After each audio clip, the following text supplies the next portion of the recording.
बिस्मिल्लाहिर्रहमानिर्रहीम। अस्सलामुअलैकुम नाज़रीन। आज कुछ अर्सा पहले मैंने तहरीर लिखी थी, उसके ज़रिए आप तक एक पैगाम पहुंचाना चाह रहा हूं। तहरीर का उन्वान था, नफ्सियात साबित करती हैं कि हम एक मुर्दा परस्त कौम हैं। हमें ज़िंदा इंसान बिल्कुल भी अच्छे नहीं लगते जब तक हमारे अज़ीज़ व अक़ारिब, दोस्त, अहबाब, रिश्तेदार ज़िंदा होते हैं। हमें उनके अच्छे काम भी दिखाई नहीं देते और हमारी कोशिश होती है हत्तुल इम्कान उसमें कीड़े निकाले जाएं।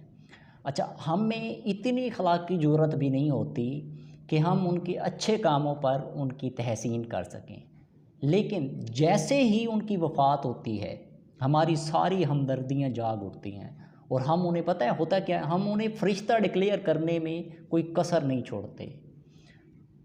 मुझे समझ नहीं आती और मुझे मालूम नहीं है कि ये हमारी मुनाफ़क़त है, ठीक है, या हमारी अखलाक़ी पस्ती है। लेकिन बहरहाल जो कुछ है ज़रूर। हमें ये ज़िंदा इंसान बिल्कुल अच्छे नहीं लगते, लेकिन जब ये 6 फुट की उस कब्र में चले जाते हैं ना, तब हमारी सारी हमदर्दियाँ जाग उठती हैं। यकीन करें, जिन कब्रों पे हम जाके 2-2 घंटे रोते हैं ना, अगर वो ज़िंदा हो जाए ना तो हम उन्हें एक लम्हे के लिए जीने ना दें। ये हमारी ज़िंदगी का आप रोज़ व शब देख लें, मामूल है। ये सारी जो चीज़ें हैं ना, ये हमारे समाज का एक मजमूई रवैया है, थिंकिंग है, सोच है, माइंड सेट है, जो हमारी तंग नज़री, अखलाक़ी पस्ती, तहज़ीबी ज़वाल और पस्त म्यारे ज़िंदगी की अक्कासी कर रहा है। अच्छा, ये हमारा सिर्फ़ कंसेप्ट ऐसा नहीं है कि हमने अपनी ज़ाती ज़िंदगी में इसको सिर्फ़ अपनाया हुआ है, बल्कि अलमिया ये है कि हमने अपने कौमी हीरोज़ के साथ भी ऐसा ही किया। कायद-ए-आज़म मोहम्मद अली जिन्नाह रहमतुल्लाह अलैह की मिसाल ले लें, फ़ातिमा जनाह उनकी मिसाल ले लें, या इकबाल की मिसाल ले लें। अब उसके साथ ही दौरे हाज़िर की बात है, अब्दुल सितार ईदी जैसे शख्सियात को ले लें, जिन्होंने पूरी ज़िंदगी अपनी इंसानियत की खिदमत में जनाब वक्फ़ दी। जब वो ज़िंदा थे तब हमें उनका पता ही नहीं था, तब हमने कभी उनके नाम पे कुछ लिखा हो, कुछ सुना हो, कुछ भी नहीं था। बस वो भी कोई एक स्टोरी हाईलाइट हो जाए तो हम उन चीज़ों को, वो एक इशू बन जाता है और उस पे हमें पता चल जाता है। वरना उनकी ज़िंदगी के रोज़ व शब, उनके मामूलात, उनका जो करैक्टर था, वो हमें चीज़ें पता ही नहीं होती। और अब हम क्या करते हैं, जब वो चले गए अब हमें एहसास होता है, और अब जब चले गए तो हमने क्या किया, उनके जो है ना वो मुजस्मे बना के हम उनको खराज तहसीन पेश कर रहे होते हैं। वाह वाह वाह, हम कैसे मुनाफिक लोग हैं। जब वो ज़िंदा थे तब हम उन पे फतवे लगाते थे, तब हम उन्हें पता नहीं क्या क्या कहते थे। ये तारीख़ इस्लाम, पूरी तारीख़ उठा लें, हमारे यही करैक्टर रहे हैं, हमारे यही किरदार रहे हैं। जिस बड़ी शख्सियत को उठा लें उसके साथ यही हुआ। ये अलमिया है। मैं जो आज पैगाम पहुंचाना चाह रहा हूं, आपके दिल पे दस्तक देना चाहता हूं, अपने आप को इस क्राइटेरिया, इस दायरा कार से बाहर निकालें। अगर आप भी ऐसे ही हैं तो सोचें कि आप उन्हीं में शामिल हैं जो लोगों की ज़िंदगी में, जो जब वो ज़िंदा होते हैं तब वो उनके साथ मुनाफ़क़त अपना के वो होते हैं। उन्हें पता होता है कि ये बंदा कैसा है, ये कितना ईमानदार है, कितना अच्छा है, ये कितना पॉजिटिव वे पे काम कर रहा है। लेकिन हमारी अखलाक़ी पस्ती और हम वो मुनाफ़क़त रखते होते हैं जो हम उसको कबूल नहीं करते। तो ये एक हमारा अलमिया हो गया है। तो असल जो मैं बात करना चाह रहा हूँ ना, वो ये कि पूरी अब जो मेरे ज़हन में है अभी के हिसाब से, ये सारा पहलू जो मैंने आपके सामने रखा और जो हमारे मेयारात हैं, अब दूसरी तरफ देखें, जो मैं अपनी पूरी ईमानदारी के साथ आज आपको एक मैसेज जो इसके ज़रिए देना चाह रहा हूँ, अपनी पूरी ईमानदारी के साथ, पूरी रिसर्च के बाद और दलील के साथ बात करूँगा। अगर आपको लगता है मेरी बात से इख्तलाफ कर सकते हैं, आपका मौक़िफ़ मुख्तलिफ़ हो सकता है किसी हद तक, लेकिन अगर आप मेरी बात से इत्तेफाक नहीं भी करते, आप समझते हैं कि मैं गलत कह रहा हूँ या मैं गलत हूँ, तो आप उसको दलील के साथ सर्च करें। लेकिन उस वक्त तक आप उसको गलत नहीं कह सकते जब तक आप उसको तहकीक ना कर लें, जब उस तक उसकी खोज तक आप पहुंच ना जाएं। अब मैं बात करने लगा हूं एक ऐसी शख्सियत पर, जब ये मैं अपना बता रहा हूं कि मैं जब मुताला करता हूं, जब मैं देखता हूं, अपने अजीम असलाफ़ की तारीख़ उठाता हूं, तो मैं जब देखता हूं तो मुझे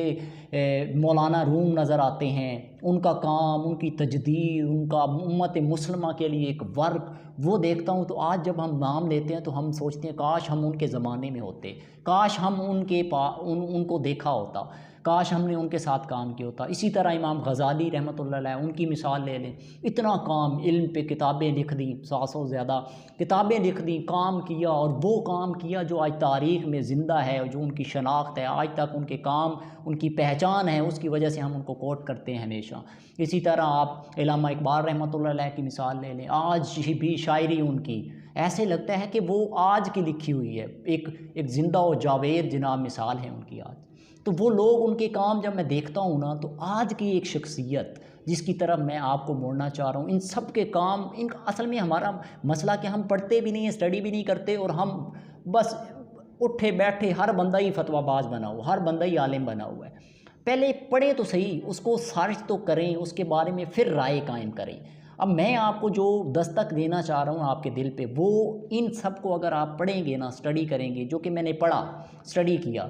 अब ये बात कोई नहीं है कि मैंने उनको देखा और सुना और मैं इस वजह से कोई उनका वो मुरीद हूँ, पैरोकार हूँ, किस तरह कोई चीज़ है, बिल्कुल ऐसा नहीं है। मैं आपको रियलिटी बता रहा हूँ और चैलेंज कर रहा हूँ, ऑन कैमरा मैं आपको चैलेंज कर रहा हूँ। आप पढ़ें इन लोगों की ज़िंदगी को, जो मैंने पढ़ा, इन सब के पॉइंट ऑफ व्यू जाने, इनकी ज़िंदगी, इनके काम, वर्क, सब कुछ देखें, जो मैंने भी किया, आप भी देखें। अगर तब बात करनी है आपने कि गलत है या ठीक मैं जो बात कर रहा हूँ, आप इनकी ज़िंदगियों को पढ़ें, इनके रोज़ व शब को जानें, इनका काम जानें, इन्होंने जो उम्मत मुस्लिमा के लिए, इंसानियत के लिए किया।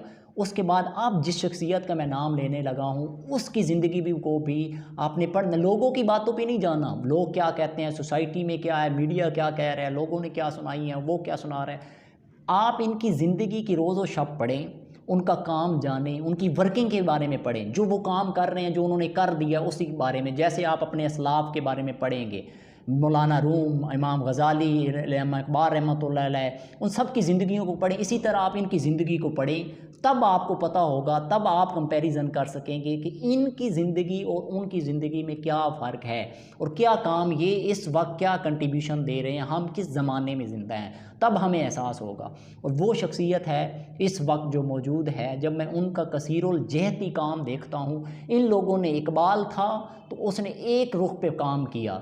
आप दूसरी तरफ मौलाना रूम की तरफ चले जाएं तो उन्होंने भी कसीरुल जहती वर्क किया। लेकिन जो मैं अभी डायरेक्शंस बताने जा रहा हूँ जिन पे इस शख्सियत ने काम किया, आप उनको कंपैरिजन जब आप पढ़ेंगे तो आपको समझ आ जाएगी, जो मैंने पढ़ा, कि उन्होंने जो फितने उठे उसके ख़िलाफ़ कैसे काम किया। और आज जो हमारे दौर में शख्सियत है, मैं उस पर बात करने जा रहा हूँ। दीनों दुनिया के इम्तिज़ाज की हामिल शख्सियात के कहतुर रिजाल में मैं समझता हूँ कि शेखुल इस्लाम डॉक्टर मोहम्मद ताहिरुल क़ादरी का वजूद बिलाशुबा एक गनीमत है। आप मेरी बात से लाख इख्तिलाफ़ कर सकते हैं, लेकिन उस वक्त इख्तिलाफ़ करिएगा अपने अंदर ज़मीर की जो है अदालत, उसमें जाके आप पहले इनको पढ़ें, जिनके मैंने आपको पूरी ज़िंदगी, जिनको मैंने स्टडी किया, उनको पढ़ें। उसके बाद इस शख्सियत की ज़िंदगी को कंपैरिजन करें, पढ़ के जो इनका काम है, जो इनकी वर्किंग है, वो सारी पढ़ें, जो उन्होंने किया काम और फिर जो इन्होंने किया। अब मैं जब मैंने सारा पढ़ा, स्टडी किया, मैं एक तरफ देखता हूँ उनके काम को और एक तरफ इस बंदे के काम को देखता हूँ। मैं क्या देखता हूँ, 1000 किताबें लिख दी।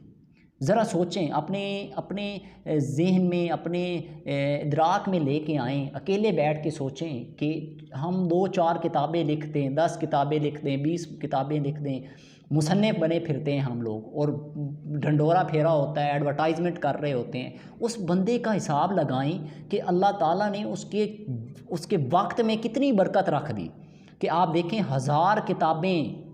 आप सोचें, इमाम ग़ज़ाली जिन्होंने काम किया, उन जैसा को वो दोबारा ना इमाम ग़ज़ाली पैदा हो सकता है, ना मौलाना रूम पैदा हो सकते हैं, ना इकबाल रहमतुल्लाह अलैह, ये सब दोबारा वो शख्सियात पैदा नहीं हो सकती। लेकिन आज जो हमारे दौर में है, क्या हम उसकी कदर कर रहे हैं? वो बंदा जिसने 1000 किताबें लिख दी, और फिर आगे देखें, दुनिया के 100 ममालिक में अपना नेटवर्क बना दिया। फिर एक काम, एक जहत पे काम नहीं है, बल्कि आप देखें दीन का काम देखें तो आपको नज़र आएगा, आप उसको पढ़ें। आप सियासत के हवाले से देखें तो वो उनकी एक स्ट्रगल नज़र आएगी। आप समाजी वर्ग के हवाले से देखें तो वो मिनहाज वेलफेयर कायम करके जनाब वो स्ट्रगल देखें। आप उनकी माशरती हवाले से देखें तो मुख्तलिफ़ फ़लाई काम और मुआशरे को जो शऊर व आगाही के हवाले से पैगामात हैं, आने वाली नस्लों की जो है ज़िम्मेदारी उठाई, बेड़ा उठाया और उस पर वर्किंग कर रही हैं। तो आप इस सारी चीज़ को देखें तो आप देखेंगे कि कितना बड़ा अल्लाह ताला का फ़ज़ल और करम है उस शख्सियत पे। आप इसी की मिसाल अपनी ज़िंदगी से ले लें। आपका एक छोटा सा बच्चा है और वो कुरान पाक हिफ्ज़ कर जाता है बचपन में ही, तो आप पूरे मोहल्ले में मिठाइयाँ जो है ना वो तकसीम करते हैं और ढंढोरा फेरते हैं कि बड़ा फ़ज़ल हुआ, बड़ा करम हुआ अल्लाह और उसके रसूल का, जी हमारा बच्चा हिफ्ज़ कर गया इस उम्र में। वो खुदा के बंदो, इसी बात को अगर इस बंदे की शख्सियत के साथ कंपैरिजन करो कि वो छोटा बच्चा जो तुम्हारा सिर्फ हिफ्ज़ करता है और तुम कहते हो कि खुदा और उसके रसूल का बड़ा फ़ज़ल हो गया है, उस शख्सियत का अंदाज़ा लगाओ जिसने 1000 किताबें लिख दी, जिसने दुनिया के 100 ममालिक में अपना नेटवर्क बना दिया, जिसने मिनहाज वेलफेयर फाउंडेशन के ज़रिए पूरी दुनिया में जनाब उसका एक फलाही काम का सिस्टम बना दिया। दूसरी तरफ सियासी जमात बना के अपनी वो स्ट्रगल मुआशरे में शऊर की बेदारी, असल जो फ़िक्र है सियासी नज़रियाती वो पहुँचाई। तो आप उनकी डायरेक्शंस पे काम को देखें और फिर उन असलाफ़ की ज़िंदगी को पहलू को देखें तो आपको पता चलेगा, अंदाज़ा होगा कि वो कितना बड़ा काम कर रहे हैं, कितना बड़ा उन पे अल्लाह और उसके रसूल का बड़ा इनाम है।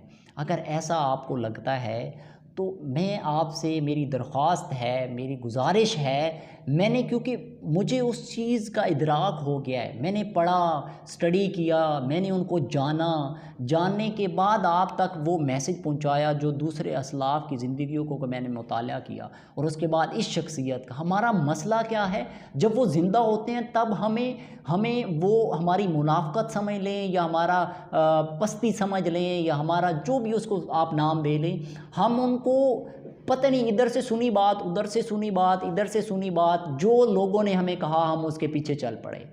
और आप ख़ुद कभी मुताला करें। मैं आप तक जो मैसेज पहुंचाना चाहता हूं कि मैंने अपनी ज़िंदगी में जो कुछ सीखा, जो कुछ समझा, यानी जो कुछ उनको पाया और फिर उन दूसरों की ज़िंदगी को मुताला किया, आप लोगों को भी उनकी ज़िंदगी को मुताला करना चाहिए और फिर उनके काम को देखना चाहिए। और फिर अगर आपको समझ आती है तो उस काम और सारी सूरत हाल को देखते हुए खुले दिल से उसको तस्लीम करें, जैसे कि मैं तस्लीम कर रहा हूँ कि मैंने अपना सर्च की है, मैंने मुताला कर लिया हर हवाले से, उन असलाफ़ की ज़िंदगी को देखता हूँ और उस शख्सियत की ज़िंदगी को देखता हूँ, तो मैं समझता हूँ आज के दौर में बिलाशुबा वो उनका वजूद हमारे लिए गनीमत है और इस गनीमत से आज के दिन, आज के वक्त फ़ायदा उठाना चाहिए ताकि हमारा ये मुआशरा और उम्मत मुस्लिमा ख़ास तौर पे उसके लिए हम अपना एक कंट्रीब्यूशन दे सकें।